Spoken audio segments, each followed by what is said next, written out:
Hey, what is happening, guys? Rules for Rebels here, and today we're going to be talking about how to find product ideas to sell, or if you're an affiliate marketer or online marketer, how to find a niche to go into. So, this seems to be one of the most common questions that I get.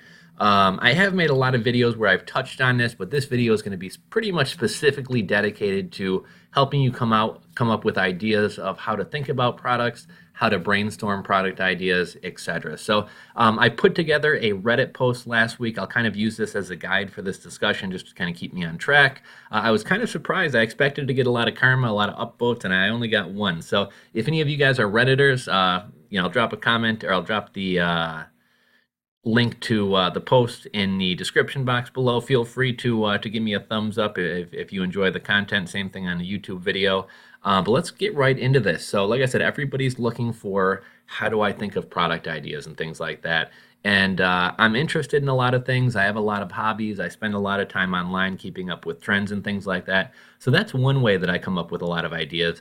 But also I have some kind of focused ways for you guys to brainstorm product ideas that I think are going to help you out. So first of all, I do mention 3 programs in this little guide here. The first is Terapeak. It's an eBay analytic tool, and it kind of serves 2 perfect purposes. You can find product ideas, and you can also vet product ideas. And when I say vet product ideas, let's say you decide, okay, I'm going to sell a baby teether. Well, you can go on Terapeak and look up the stats and find out, okay, in a given week, only 10 baby teethers are sold for $100. That's not very good. Or you may find out, oh my gosh, 50,000 baby teethers are selling every week. People are making a killing. I should get into this. So not only can it help you find hot selling products, but it can also help you vet them. And this one is pretty much specifically geared towards eBay. It's a paid tool, but they do offer a free 7-day trial. The 2 others are geared towards Amazon. Jungle Scout is both a web app and a browser extension. It's a paid program. I think it's $39 a month. They also offer a free, I want to say 2-week trial.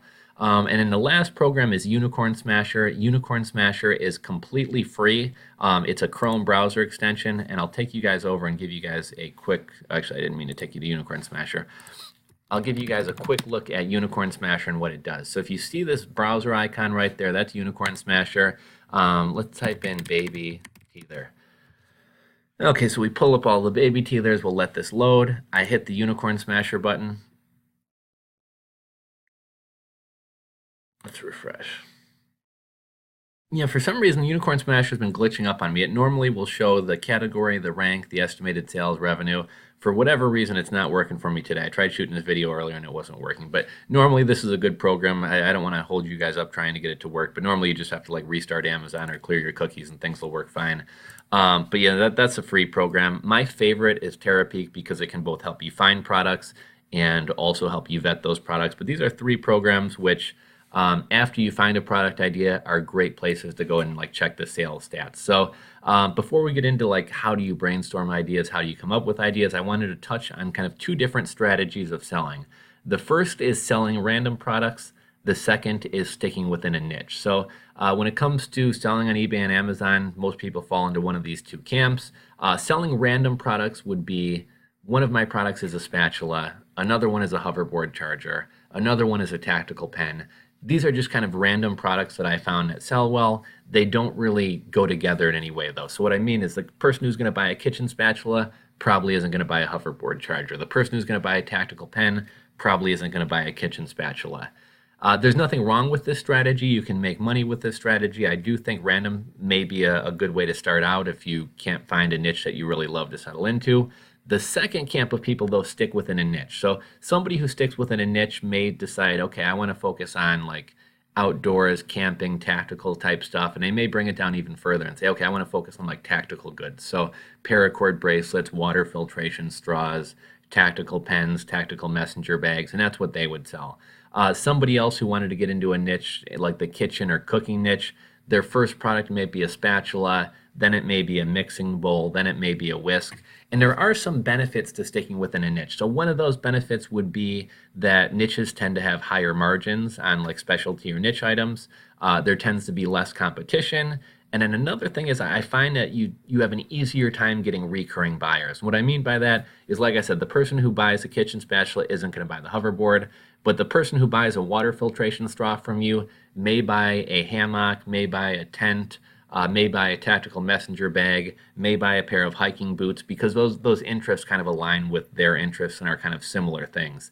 So you can do either strategy. There is no right or wrong answer, but as Amazon gets more competitive, I think sticking within a niche is good. And then also, if you're going to open up your own Shopify store, you don't want to be selling all types of random products. I do see some people who try to launch a Shopify store and they try to be like a Walmart and sell everything under the sun, and it's just not a good strategy. If you're going to open up a Shopify store, you need to find a focused niche and stick within it. So now we're going to get into basically how to brainstorm ideas, how to think about ideas, etc. So okay, guys, so I'm going to take you over to Terapeak really quickly. I was actually going to do this in a totally separate video, but I just want to show you two tools because these are things that will actually help you find hot selling products.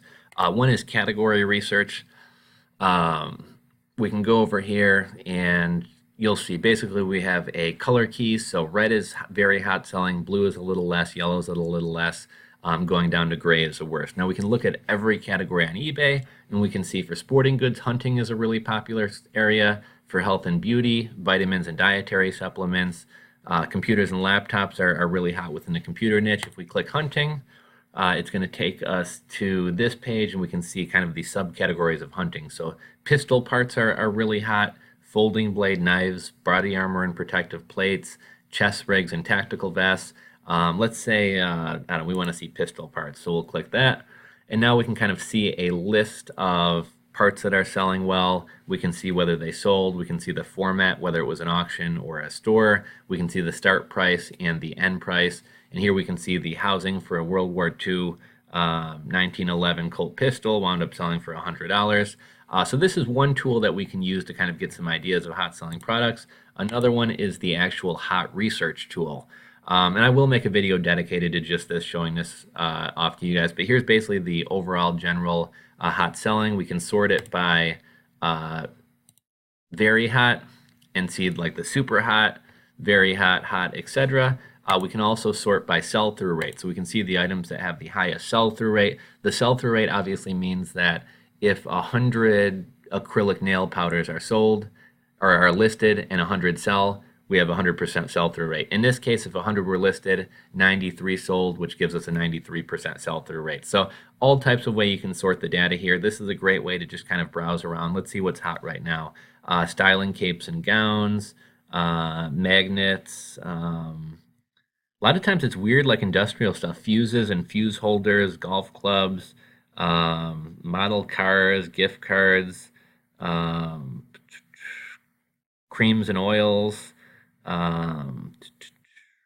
batteries and charger, so we can kind of go through tattoo equipment's hot, complete tattoo kits. I saw tattoo ink was selling well the other day. So this is one way that you can kind of look, find out about potentially hot selling products. But if you don't have Terapeak or if you want to brainstorm on your own, you can also do that as well. So one of the first ways that I think you guys should sit down and try to start thinking of some product ideas is think about things that you buy on a regular basis. Next time you go shopping, start keeping your receipts. And after you got a good amount of receipts, go through and see what you're buying the most. If there's something that you think may be promising, go over to Unicorn Smasher, Terapeak, etc., pull some stats. Another easy way to kind of vet a niche is find a product on eBay or Amazon, see what it's selling for. Find it on Alibaba or AliExpress and see what it's selling for. And first, see if there's even room to make money. So here was a perfect example that I had, how looking to things that I buy on a regular basis actually wind up turning me on to potentially hot selling items. So drain wigs are something that my girlfriend buys a lot. I have long hair, she has long hair. We clog the shower drain a lot. So here is a drain wig on Amazon for $9.25 with Prime. It's a 2-pack, so I mean essentially you're coming to, what is it, $4.70 a piece or something like that. Well, if I go on AliExpress, I can find pretty much that exact same drain wig selling for 58 cents. Now keep in mind, I'm only buying 1 unit, so I'm not even buying in bulk. If I went over to Alibaba and bought 50 or 100 or 500 of these, I could probably get them for 20 cents, if not even less. So even at a high price of buying one off at a time, the difference or the margin is 58 cents. We'll say 55 cents for nice round numbers. 2 of these would cost $1.10. So our cost is $1.10. And if you remember, we can go back to the Amazon listing, and they're selling for, I had 1029. They just recently lowered the price, but 929. So 929 minus, we'll say, a $2 FBA fee brings us down to 829, 729. We got $1.10 into the product, so that's 629, 619. So that's $6.19 left over in profit for us. So the margin is good. The next thing we would want to do is go to either Unicorn Smasher, Terapeak, Jungle Scout, and pull some stats and see how many drain wigs are selling in a week. What is the overall dollar amount of drain wigs selling in a week? How is the competition? Are a lot of people selling these? Because the margins look good. So as long as the competition isn't too steep and as long as they're actually selling well, that might be a good money-making product for us. Some other ideas that we could potentially look for in terms of things we buy on a regular basis. I have a Brita filter, or one of those Brita water containers that I use to fill my coffee maker in the morning. The filters are really expensive. If I might want to go seek those out on AliExpress, DHgate, Alibaba, Taobao, etc. See if there's a margin, see if there's good sales, etc. So look to things that you buy on a regular basis. Another twist on this is look at your hobbies. So what hobbies are you engaged in? Do you ride motorcycles? Do you like to sail? Do you play with drones? Do you play video games? Look to your hobbies and then the things that you buy to support your hobby or as part of your hobby. So I ride motorcycles. So the things that I buy are like motorcycle gloves, maybe a lapel microphone if I want to talk to my girlfriend through her helmet, or if I want to get into motorcycle vlogging. Motorcycle accessories, but look to things that you buy on a regular basis for hobbies that you're involved in, and that can be another great way to find a niche. Another thing that sells really well and tends to have good margins is parts. So just an example from my own life. Just recently, my folks are getting ready to sell their house. One of their drawers on their refrigerator is broken, and it's not something you can go out to Walmart and buy. You got to order it from a specialty store. So maybe you decide that you want to sell replacement refrigerator parts. Recently, in one of my rental houses, I had that little clasp thingy that when you close the dryer door keeps it shut. That had broken or popped off in my dryer. Guess how much I paid for that? $38. I think I actually made a video talking about it. $38 for a part that can't cost more than 15 cents to make. So a lot of times replacement parts for things that break on you are things that sell really great. When something breaks, maybe my NutriBullet blades break. Well, I can either throw out this $120 NutriBullet that I bought, or I can go get replacement blades. So it's the type of stuff where people are going to have to buy these replacement parts. Couple ideas off the top of my head were like blades for a NutriBullet, the glasses for a NutriBullet, the handles for a NutriBullet. Have any of you guys ever had like a volume knob fall off of your car? Replacement volume knobs. If you play the guitar, it's been a while since I've been into guitars, but the volume knobs on like an electric guitar, if those fall off, people are going to need replacements. My Brita filter, where the water pours out of the actual filter, there's a little red flip-up plastic piece that snapped off of mine. Probably not a huge deal, but it keeps dust and stuff out, so I would like to get a replacement part. That's something you could probably buy on a wholesale for like a penny, 2 pennies, 3 pennies. And it's something that you could probably sell for $6, $10. So replacement parts sell well. They tend to have really good margins. So think about things that you have in your house, your car, whatever, that break and that you need to buy replacement parts for. That is another great way to look for potential product ideas. Look to current trends and fads. So some people like to stay away from trends and fad type items because, well, they come in quick and there's a lot of money to be made and people are buying them. Eventually they fade out. You don't want to be stuck with inventory. A lot of people don't like putting a lot of time and effort into building a business that's just going to die out 3 months from now. Hoverboards back in 2015 were big business. A lot of people were making big money, and they were huge from about November through, January 1st, and then literally it just died. Back during election time, Trump stuff was selling really well.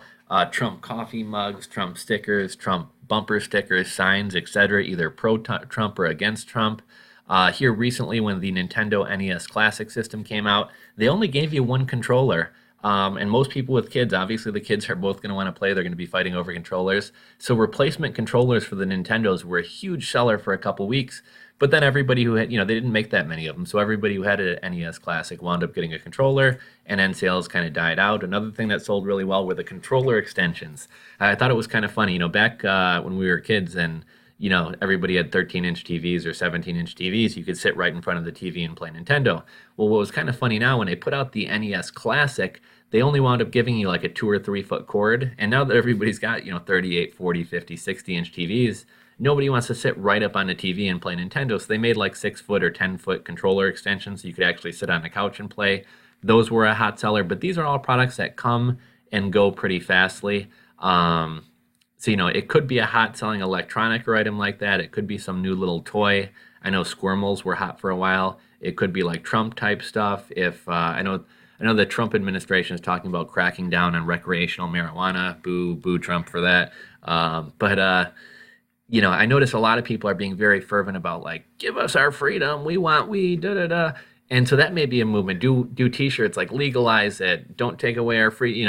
Capitalize on those types of like current events, fads, trends, etc. So that's another way to come up with some potential product ideas. Now, once you have a list of product ideas that you've brainstormed, either from things you buy regularly, things you have to buy replacement parts for, things that you buy for your hobbies, trends, etc., now the vetting process begins. So once we've compiled a list, we now have to vet them. So one of the first steps I think that will right away knock some of these out is look for what the item sells for on eBay and Amazon, then go look for that product on Alibaba, DHgate, SalesWho, thomasnet.com, etc. And first, right off the bat, make sure the margin is there. If a product is selling for $1 on Alibaba and it's only selling for $1.50 on Amazon, probably not a good product to get into. If a product is selling for $1 on Alibaba and selling on Amazon or eBay or Shopify stores for $15, okay, it passes the test of the margin is there. Now let's see how the sales actually look. And that's what brings us to Terapeak, Jungle Scout, and Unicorn Smasher. I have a lot of videos where I do screencasts and show these programs in depth. I'm not going to do that right now. I will make a video showing off these individually in the future. I have a lot of them up already. But basically, Terapeak, Jungle Scout, and Unicorn Smasher are all softwares which allow you to pull sales stats and additional information about sales on. All of these programs are great. Terapeak is my favorite. Basically, Terapeak is kind of specifically for eBay. Jungle Scout and Unicorn Smasher are specifically on Amazon. But overall, in general, this is all giving us sales stats for certain niches or products. So the numbers are going to be pretty similar across all platforms. I mean, if something sells good on eBay, it's going to sell good on Amazon. If something sells good on Amazon, it's going to sell good on eBay. Jungle Scout is both a browser extension and a web app. Unicorn Smasher is just a browser extension. And Terapeak is a little bit more unique than the rest of these. And kind of the difference is eBay actually has partners. Terapeak is a partner, which means eBay shares their data with them. So you are getting real-time, in some cases and in some reports, even live-time data about eBay that's coming directly from eBay. Amazon does not have any partners, so Amazon doesn't share data with anybody. So that means Jungle Scout and Unicorn Smasher are not 100% accurate results on sales and things like that. From my understanding, they're basically going to be using Amazon sales rank, or BSR, bestseller rank. And a lot of people say, okay, if the BSR or the sales rank of a product is 1,000, that typically means it sells 50 to 100 units a day. If it's 150,000, that means it sells 3 units a day. So they're basically using the sales rank to kind of estimate sales. So Terapeak's going to be the most accurate. A couple other things I like about Terapeak specifically is Terapeak gives a lot more data than just sales stats. Yeah, you can find out how many units were sold on a week, the dollar amount, the sell-through rate. It'll also tell you the keywords that buyers are searching for. It'll show you the top 20 competitors. It'll show you the day of the week that most people buy. So, okay, most people buy rollerblades on Tuesdays. It'll show you the time of day when most people buy. Most people buy rollerblades on Tuesday evenings between 7 and 9 p.m. So you just get a whole lot more data that not only tells you whether a product is good to sell or not, but also data that if you're selling on eBay or Amazon will help you craft your listings in a way that will get you higher ranking and more sales and things like that. And again, this video is more about helping you guys come up with the ideas to brainstorm, which again, if we go back up to here, what are things you buy on a regular basis? Replacement parts, trends and current events, look to things that you buy for your hobbies. That's kind of the main focus of this, but I also just wanted to touch on how we vet a product, because there's essentially 2 steps. We have to come up with the ideas, and then we have to vet them, either just going on ebay.com and looking at sold listings and trying to piece together that info ourselves, or you can use a tool like I said, Unicorn Smasher, Terapeak, etc. What we're going to want to look for is the number of units sold, the overall dollar amount sold, the sell-through rating. So I mean, if the sell-through, if 100 baby blankets are listed and 100 baby blankets sell, well, that's really good, right? That means if we list one, the chances of it selling are good. If 100 baby blankets are listed and 2 of them sell, we might not want to get into that. We can also see the competition. So we can see the top 20 sellers on eBay of any product of any niche. And why that's helpful is typically what I like to see is I like to see that one person isn't dominating the entire niche. If there's $100,000 worth of sales, I don't want to see the number one seller with like 93,000 and everybody else like chopping up scraps, making a couple $100 a piece. What I like to see is like the number one seller at like 30,000, number 2 at 22, number 3 at 21, and then just sales kind of evenly dispersed. A lot of people ask me like, what kind of numbers am I looking for? The sell-through rate is 20%. Is that a good sell-through rate? There's really no concrete numbers. I'll accept a lower sell-through rate or a lower overall sales rate if the product has a great margin, because I don't need to sell as much of it to make good money. Typically, however, I'd like to see $8,000 or more per week in sales. Next, I'll look at the sell-through rate. Anything above 40% is respectable. 50 to 60% is good.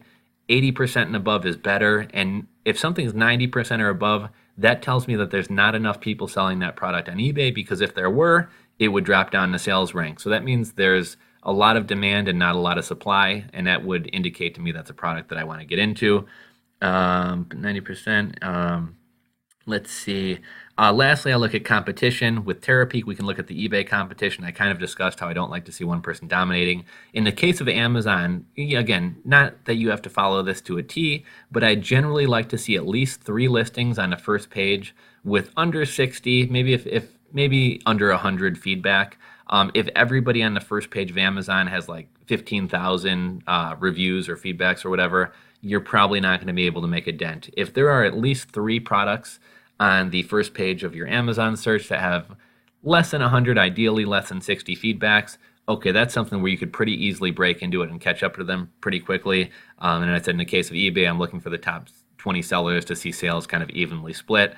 I think that is kind of a good quick guide to get some of you guys started. I know a lot of this stuff is kind of stuff I've rehashed from other videos, but I know a lot of times I ramble and get off on tangents and talk about a lot of stuff. So I just really wanted to focus on, if you guys are looking for ways to brainstorm product ideas, look to things you buy on a regular basis, look to replacement parts you've had to purchase, and look to current events and fads. If you guys have any questions about this, feel free to drop a comment in the comment section below. If you guys are Redditors, head on over to Reddit. I'll link to the post in the description box below. Give me some karma, give me a thumbs up. If you enjoyed the video, give me a thumbs up. And if you guys have anything to add, if you guys have any of your own strategies on how you find product ideas to further dig into, I'd love to hear what your strategies are. Drop a comment in the comment section below. Thank you guys for watching, and I will catch you on the next video.